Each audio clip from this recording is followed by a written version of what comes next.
एक लड़का एक धारदार हथियार लेकर आता है, उस पे धार लगाता है और उसके बाद कुछ मांस के टुकड़े लाता है और उनके छोटे छोटे पीस करता है। और ये काम ये लड़का रोज़ाना करता था। ये मांस के टुकड़े करने में इतना माहिर हो गया था कि इसके बाद इसने क्या किया दोस्तों, ये अपनी गर्लफ्रेंड जिसके साथ ये लिविंग में रह रहा था उसे लेकर आता है, उसके साथ शारीरिक संबंध बनाता है और उसके बाद उसी धारदार हथियार से ये अपनी लिविंग वाली गर्लफ्रेंड के छोटे छोटे टुकड़े कर देता है। लगभग 40 से 50 टुकड़े कर देता है। उसके बाद ये उन टुकड़ों को लेकर जंगल में जगह जगह फेंक देता है ताकि उसको जंगली जानवर खा जाए। लेकिन इस लड़के की एक छोटी सी गलती की वजह से ये लड़का पकड़ लिया जाता है और उसके बाद पुलिस इससे पूछती है कि तुमने आखिर ऐसा क्यों किया। तो दोस्तों, जो कहानी ये लड़का सुनाता है, अगर वो कहानी आप सुन लेंगे तो आपके पैरों के नीचे से भी ज़मीन खिसक जाएगी। दोस्तों, कहानी शुरू करूंगा उससे पहले मैं बस आपसे यही कहना चाहूँगा कि अगर आप मेरे चैनल पे नए हैं तो चैनल को सब्सक्राइब कर दीजिए ताकि रोज़ाना शाम को 8 बजे मैं आपके लिए एक सच्ची घटना की कहानी लेकर आ सकूँ। नमस्कार दोस्तों, मैं गौरव शर्मा और आप देख रहे हैं गौरव शर्मा सफ़र। दोस्तों, आज की जो सच्ची घटना मैं आपको सुनाने जा रहा हूँ, ये सच्ची घटना शुरू होती है झारखंड से। और झारखंड का एक खूंटी जिला है और वहीं का एक जरियागढ़ थाना है। और जरियागढ़ थाने के अंतर्गत एक गांव आता है, जोरदाग गांव। दरअसल दोस्तों, होता क्या है, 24 नवंबर 2024 की शाम को क्या होता है, यहाँ के लोगों की एक कुत्ते के ऊपर नज़र पड़ती है जो कि कुछ घसीट के लेके जा रहा था। दरअसल दोस्तों, जब वो कुत्ता उसे घसीट के ले जा रहा था तो एक आदमी की नज़र उसके ऊपर पड़ती है। तो पता चलता है कि वो कुत्ता जो घसीट के ले जा रहा था वो एक मानव अंग है। अब क्या होता है, वो गांव के और लोगों को बताता है। गांव वाले लोग उस कुत्ते के पास जाते हैं और देखते हैं कि वो किसी इंसान का हाथ है। तो तुरंत पुलिस को फ़ोन किया जाता है। पुलिस मौके पर पहुंच जाती है और उस हाथ को कुत्ते से छिनाया जाता है। तो देखा जाता है कि ये जो हाथ है वो किसी लड़की का है जिसकी उम्र लगभग 24-25 साल के आसपास होनी चाहिए। अब क्या होता है दोस्तों, जैसे ही ये हाथ मिलता है तो पुलिस सतर्क हो जाती है। तो पुलिस वाले क्या करते हैं, तुरंत ही वहाँ पे मौके पे ही छानबीन करना शुरू कर देते हैं। डॉग स्क्वाड को बुलाया जाता है। डॉग स्क्वाड क्या होता है, जो खोजबीन वाला कुत्ता होता है वो आसपास के सारे इलाके को खोज डालता है। वहीं पे एक छोटी पहाड़ी है, उसी के पास क्या होता है दोस्तों, कुत्ता जो है ढूंढता ढूंढता पहुंच जाता है। अब जब वहाँ पे कुत्ता ढूंढ रहा होता है तो दोस्तों वहाँ पे मानव अंग ऐसे बिखरे होते हैं जैसे कि ईंट पत्थर बिखरे पड़े होते हैं। दरअसल जो इंसान के शरीर के जो टुकड़े थे वो छोटे छोटे थे, तकरीबन 40 से 50 टुकड़े होते हैं जो कि वहाँ पे ऐसे ही बिखरे होते हैं। यानी कि आप मान सकते हैं कि किसी ने इंसान को काट के उसके छोटे छोटे हिस्से किए हों। तो पुलिस क्या करती है, उन सारे हिस्सों को बरामद कर लेती है और उनको जोड़ते हैं पुलिस वाले। तो इंसान की पूरी बॉडी बन जाती है। तो पता चलता है कि ये लाश जो है एक महिला की है जिसकी उम्र लगभग 24-25 साल के आसपास होगी। अब पुलिस वाले क्या करते हैं, उसके आसपास के और एरिया को देखते हैं कि शायद और कुछ मिल जाए। तो वहाँ पे क्या होता है, पुलिस वालों को एक बैग मिल जाता है। अब बैग मिलता है तो उसको भी खोल के देखा जाता है। तो उसके अंदर पुलिस वालों को एक आधार कार्ड मिलता है। और आधार कार्ड जो होता है दोस्तों, वो होता है गंगी कुमारी का, जिसकी उम्र 24 साल है। अब आधार कार्ड मिल गया तो अब इसका एड्रेस भी निकाला जाता है। एड्रेस निकाला जाता है तो पता चलता है दोस्तों, ये लड़की जो है रांची के गांव की रहने वाली है। तुरंत इसके घर पे फ़ोन किया जाता है और उसके घर वालों को बुलाया जाता है। तो पता चलता है कि इसकी सिर्फ माँ यहाँ पे रहती थी, इसके पिता नहीं है। अब इसकी माँ झारखंड के खूंटी जिले आती है और जो होती है लड़की की जो लाश के टुकड़े होते हैं और जो उसने कपड़े पहने हुए थे और जो उसका सामान था, उन सभी चीज़ों से पहचान जाती है कि ये उसकी बेटी गंगी कुमारी ही है। अब पुलिस उससे पूछती है कि आपकी बेटी यहाँ पे कैसे आई और क्या आपको किसी के ऊपर शक है कि वो इसे मार सकता है। तो उस लड़की की माँ कहती है कि मेरी बेटी ने 8 नवंबर 2024 को मेरी बात हुई थी और वो कहती है कि वो जिससे प्यार करती थी उसका नाम था दोस्तों नरेश भोंगरा। अब नरेश भोंगरा के साथ वो तकरीबन 1.5-2 साल से रहती है। अब उसने मेरे को फ़ोन करके बताया था 8 नवंबर की दोपहर में कि मैं नरेश भोंगरा के साथ उसके गांव खूंटी जिले जा रही हूँ, तो वहाँ पे क्या है हम दोनों शादी कर लेंगे, उसके बाद में मैं उसके साथ कुछ दिन रहूँगी, फिर मैं आपके पास मिलने आऊँगी और आप भी मेरे पास आ जाइएगा, मैं आपको घर का एड्रेस दे दूँगी। लेकिन 8 नवंबर के बाद से मेरी बेटी से मेरी बात नहीं हुई है। अब पुलिस वाले पूछते हैं कि नरेश भोंगरा कौन है। नरेश भोंगरा जो है इस लड़की के लिविंग रिलेशनशिप में रहता था, जो कि खूंटी जिले का ही रहने वाला था।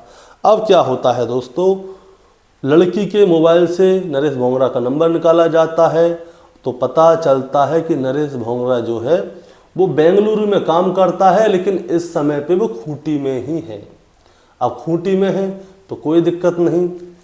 अब खूंटी में उसके गांव पहुंचा जाता है, तो वहाँ पे नरेश भोंगरा उन्हें मिल जाता है। अब नरेश भोंगरा को हिरासत में लिया जाता है और उससे पूछा जाता है कि बताओ क्या कहानी है, तुमने आखिर इस गंगी कुमारी की हत्या क्यों की। नरेश भोंगरा की उम्र दोस्तों 25 साल है। अब नरेश भोंगरा पूरी कहानी शुरू से आखिर तक बताता है। वो एक भी बार ये नहीं कहता कि मैंने मारी है कि नहीं मारी, क्या किया है क्या नहीं किया। पुलिस जैसे ही उससे पूछती है वो तुरंत बता देता है मैंने क्या किया।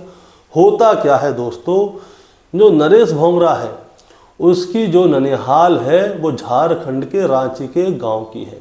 तो नरेश क्या करता था, अपनी नानी के घर पे जाया करता था, तो इसकी नानी के घर के पास ही गंगी कुमारी का घर भी था। तभी अपनी नानी के घर पे जाया करता था, तो गंगी कुमारी से इसके प्रेम प्रसंग शुरू हो जाता है वहीं से। अब वहीं से इसका प्रेम प्रसंग शुरू हो जाता है तो इन लोगों की बातें शुरू हो जाती हैं। अब क्या होता है, नरेश भोंगरा कुछ समय पहले ही कर्नाटका के बेंगलुरु पहुंच जाता है वहाँ पे काम करने के लिए। दरअसल नरेश भोंगरा जो है वहाँ पे एक मीट की दुकान पे काम किया करता था। वहाँ पे चिकन भी काटा करता था, मटन भी काटा करता था और ऐसे ही जीवन काट रहा था। अब क्या होता है, गंगी कुमारी कहाँ जाती है, गंगी कुमारी तमिलनाडु के तिरुचुल पहुँच जाती है। वो वहाँ पे काम करती है। ये बेंगलोर में है, ये तिरुचुल में है। ये दोनों वहाँ से भी संपर्क में रहा करते थे और जब भी कभी नरेश भोंगरा को पैसे की ज़रूरत हुआ करती थी तो गंगी कुमारी उसको पैसे भी भेजा करती थी। और जब इनका मन होता था तो ये मिलते भी थे और ये साथ में लिविंग में भी रहते थे। अब क्या होता है दोस्तों, अब एक दिन की बात है, नरेश भोंगरा को उसके घर से उसके फ़ोन आता है कि ऐसा है तुम थोड़े दिन के लिए गाँव आओ, तुमसे काम है। अब नरेश अपने घर आता है। अब घर आता है तो उसको एक लड़की दिखाई जाती है। लड़की दिखाई जाती है तो नरेश भोंगरा का उसके ऊपर दिल आ जाता है कि हाँ यार लड़की तो बहुत खूबसूरत है। अब कहा जाता है कि भाई इससे तुम्हारी शादी होनी है, तो नरेश भोंगरा 1 मिनट में मांग जाता है कि हाँ मैं इससे शादी करना चाहूँगा। दरअसल वो लड़की बहुत खूबसूरत थी। वो किसी को बताता नहीं है कि वो एक लड़की के साथ लिविंग में रहता है। अब उसकी शादी हो जाती है। नरेश जो है आनंद का जीवन बिता रहा होता है, कोई दिक्कत नहीं है। अब समय गुजरने लगता है। अब जब समय गुजरने लगता है तो अब पैसों की किल्लत आती है। पैसे की किल्लत आती है तो नरेश को फिर से अपने काम की याद आती है। काम की याद आती है तो वो दोबारा से कर्नाटका के बेंगलुरु पहुंच जाता है और उसी मीट की दुकान पे काम करने लगता है। अब क्या होता है, जैसे ही ये वहाँ पे पहुँचता है वहाँ पे उसके पास गंगी कुमारी पहुँच जाती है और इससे जाके झगड़ने लगती है कि तुम इतने दिनों तक कहाँ गए, ना तुमने मेरा फ़ोन उठाया, ना मेरे से कोई बात की। अब इन दोनों के बीच में थोड़ा वाद विवाद होता है तो गंगी कुमारी क्या करती है, वो इससे कहती है कि मैं अब तुमसे शादी करना चाहती हूँ, तुम मेरे को अपने गांव लेके चलो खूंटी, वहाँ पे मैं तुम्हारे घर वालों से बात कर लूँगी। मैंने अपनी माँ से बात कर ली है, मेरी माँ को कोई भी परेशानी नहीं है। अब वो क्या है, नरेश के ऊपर प्रेशर डालने लगती है कि तुम मुझे अपने गाँव ले चलो, मुझसे शादी कर लो। नरेश परेशान हो जाता है। तो नरेश क्या है, बेंगलुरु में ही पूरी प्लानिंग कर लेता है कि करना क्या है। अब ये लोग क्या होता है, 8 नवंबर 2024 को रांची के हटिया स्टेशन पहुंच जाते हैं बेंगलुरु से। नरेश भोंगरा कहता है कि चलो हम घर चलते हैं, दोनों शादी कर लेंगे। मैं तुम्हें पहले गांव ले चलूँगा, उसके बाद मैं तुमसे बात करूँगा, अपने घर वालों से बात करूँगा, फिर हम दोनों शादी कर लेंगे। 8 नवंबर 2024 की शाम को, दोपहर को ये रांची के हटिया स्टेशन पहुँच जाते हैं।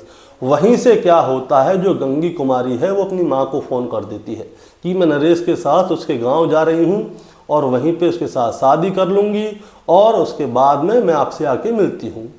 अब होता क्या है दोस्तों, नरेश क्या है, उसके मन में एक चीज़ आती है।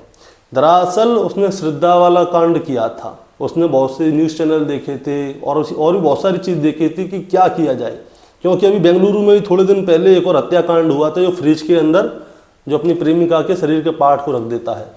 तो ये सोचता है कि उन सब ने तो क्या किया था, फ्रिज के अंदर रखे थे, मैं कुछ नया करता हूँ। तो ये क्या करता है, वहीं से प्लानिंग कर लेता है कि इसे लेके जाऊँगा और वहाँ पे ऐसे ऐसे करूँगा। अब ये रांची से सीधे अपने गांव पहुँचते हैं, खूंटी ज़िले। अब वहाँ से क्या होता है, गांव से लगभग 1-1.5 किलोमीटर पहले ही जो नरेश है वो एक ऑटो स्टैंड पे जाता है और गंगी कुमारी से कहता है कि तुम यहीं पे खड़ी रहो, मैं एक सामान लेके आ रहा हूँ। अब ये वहाँ से जाता है, आधे पौन घंटे में वापस आता है। तो गंगी कुमारी कहती है कि कहाँ गए थे, तो वो कहता है कि ऐसा है, मैं कुछ सामान लेने के लिए गया था और पैसे की भी किल्लत है तो पैसे भी लेने गया, मेरे दोस्त की दुकान है यहाँ पे। अब ये दोनों वहाँ से चलने लगते हैं पैदल पैदल और जंगल के रास्ते चलने लगते हैं। अब जंगल के रास्ते चलते चलते इन्हें आधा 1 घंटा हो जाता है। तो गंगी कुमारी कहती है कि तुम मुझे कहाँ ले जा रहे हो, यहाँ पे तो कोई घर दिख ही नहीं रहा। तो वो कहता है कि छोटी पहाड़ी है, इसके पीछे ही मेरा घर है, ये शॉर्टकट है, अगर इधर से जाएंगे तो लॉन्ग कट है। अब गंगी कुमारी उसके साथ चलती रहती है। अब रास्ते में जाते हैं तो घना जंगल आ जाता है। तो नरेश उससे कहता है कि मेरा मन कर रहा है तुम्हारे साथ संबंध बनाने का, पर पता नहीं गांव में समय मिले नहीं मिले। तो गंगी कुमारी उसका साथ देती है, ये दोनों वहाँ पे पहले संबंध बनाते हैं। उसके तुरंत बाद ही क्या करता है नरेश, जब उसके साथ संबंध बना रहा होता है तभी उसके गले को जोर से दबाना शुरू करता है और जब तक उसका गला दबाता है जब तक कि उसकी मौत ना हो जाए। अब गंगी कुमारी मर गई है। उसके बाद जो बैग वो लेके आया था, जो सामान लेके आया था, उसमें था धारदार हथियार। उसकी प्लानिंग पहले से ही थी कि उसे करना क्या है। अब वो उसकी गर्दन को काटता है, उसके शरीर के छोटे छोटे हिस्से करता है और उसके बाद उन सबको वो वहीं पे बिखेर देता है, क्योंकि वो गंगी कुमारी को जंगल के इलाके से लेके जा रहा था और झारखंड में क्या है, जंगली इलाका ज़्यादा है और वहाँ पे जंगली जानवर भी पाए जाते हैं। तो वो सोचता है कि इसके जो कहीं गड्ढा वड्ढा खोदने के दफनाने के चक्कर में क्या पड़ो, ऐसे बिखेर दो, जानवर खा खाओ के ख़त्म कर देंगे। अब क्या होता है, वो वहाँ से सीधा एक नदी के पास जाता है, वहाँ पे नहाता धोता है और वहाँ से सीधा अपने घर सीधा पहुँच जाता है और वहाँ पे अपनी पत्नी के साथ आराम से ज़िंदगी गुजार रहा होता है। लेकिन उसे ये नहीं पता था कि क्या पता कोई कुत्ता ही उसका भाग्य बदल देगा। होता क्या है, इसके लगभग 15 दिन बाद यानी कि 24 नवंबर 2024 को वहाँ से वो कोई कुत्ता उस लड़की के हाथ को घसीटता हुआ गांव की ओर ले आता है। अब जब गांव की ओर लेकर आता है तो लोग देखते हैं तो पुलिस को फ़ोन किया जाता है। पुलिस को फ़ोन किया जाता है तो उसके बाद में ये सारा कांड खुल के सबके सामने आता है। और दोस्तों, नरेश भोंगरा ने जो श्रद्धा वालकर वाला केस था उसकी याद सबको दिला दी। अभी थोड़े दिन पहले बेंगलुरु में भी एक लड़की के शरीर के हिस्से कर दिए थे, उनको फ्रिज में चुन दिया था। वो भी बेचारी नेपाल से आई थी, ये रांची से वहाँ पे गई थी तमिलनाडु। अब होता क्या है दोस्तों, इस कहानी को सुनाने का मतलब आपको परेशान करना या विचलित करना बिल्कुल भी नहीं है, बस आपको बताना है और जताना है। होता क्या है, लोग एक छोटी सी मुसीबत से बचने के लिए बहुत बड़ी मुसीबत को अपने सर पे ले लेते हैं। नरेश भोंगरा ने क्या किया, इसने गंगी कुमारी की हत्या कर दी। अब ये अगर चाहता तो इससे बच सकता था, ये चाहता तो किसी समझदार आदमी के पास जाता या गंगी कुमारी से ही बात करता, कुछ ना कुछ ऐसा रास्ता निकालता जिससे कि ये सुलझ सके। लेकिन इसने ऐसा कुछ नहीं किया। अगर ये कोई रास्ता निकालता तो इसकी ज़िंदगी बच जाती। गंगी कुमारी क्या करती, ज़्यादा से ज़्यादा इसके ऊपर मोलेस्टेशन, रेप आरोप लगाती कि मेरे साथ यौन शोषण कर रहा है। कम से कम इसकी ज़िंदगी तो बची रहती। अब नरेश जेल ज़िंदगी भर सड़ेगा जेल में।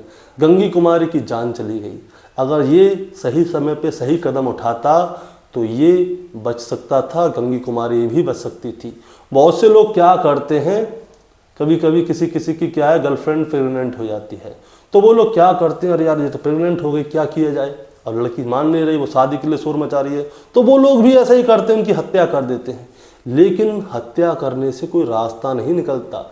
हत्या करने से आप अपने परिवार की और सामने वाले के परिवार की ज़िंदगी खराब करते हैं।